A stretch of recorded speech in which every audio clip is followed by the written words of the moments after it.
Amazon warehouse Hyderabad. Warehouse അല്ല, അതിൻ്റെ പാർക്കിങ്ങാണ്. Load ഇറക്കി. ചിക്കൻ കറി ഉണ്ടാക്കാനുള്ള പരിപാടി ഇന്ന്. സവോള, തക്കാളി, ഇഞ്ചി, പച്ചമുളക്, വെളുത്തുള്ളി ഒക്കെ എണ്ണയ്ക്കകത്ത് വഴറ്റുന്നു. വെളിച്ചെണ്ണ കിട്ടാത്തതുകൊണ്ട് സോയാബീൻ്റെ ഓയിലാണ് ഉപയോഗിച്ചത്. ഇതിൽ ഉപ്പിട്ടിട്ടുണ്ട് കേട്ടോ ആവശ്യത്തിന്. പിന്നെ കുറച്ചും കൂടെ വഴരണം. ഇങ്ങനെ ആവുമ്പോൾ കുറച്ച് മഞ്ഞൾപ്പൊടി,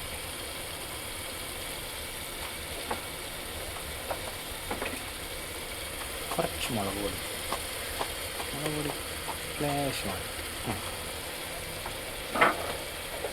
മഞ്ഞളും മുളകും, ഒരു ചിക്കൻ മസാല, ആന്ധ്രയിലെ ചിക്കൻ മസാല,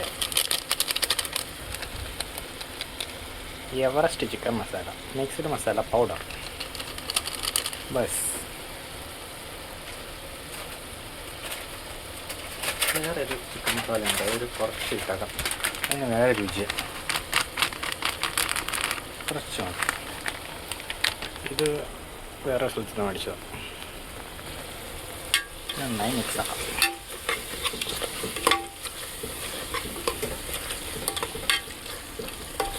ഇഞ്ചി, പച്ചമുളക്, വെളുത്തുള്ളി, സവോള, തക്കാളി, കുരുമുളകും കൂടെ ചതച്ചിട്ടിരുന്നു കേട്ടോ. പച്ചക്കുരുമുളക് എല്ലാം ഉണക്കാം.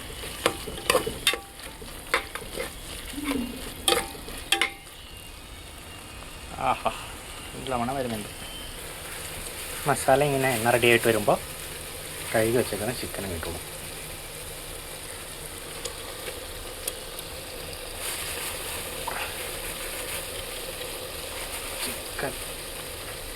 ചിക്കൻ വില കൂടുതലിവിടെ 300 റുപ്യ വേണം കഴിച്ചു. നമ്മുടെ 1-2 ഡ്രൈവർമാരും കൂടെ ഉണ്ട്.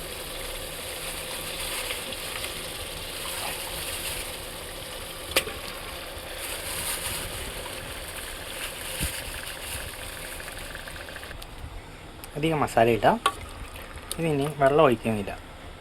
വേകുമ്പോൾ കറക്റ്റായിരിക്കും. ചിക്കൻ കറി റെഡി.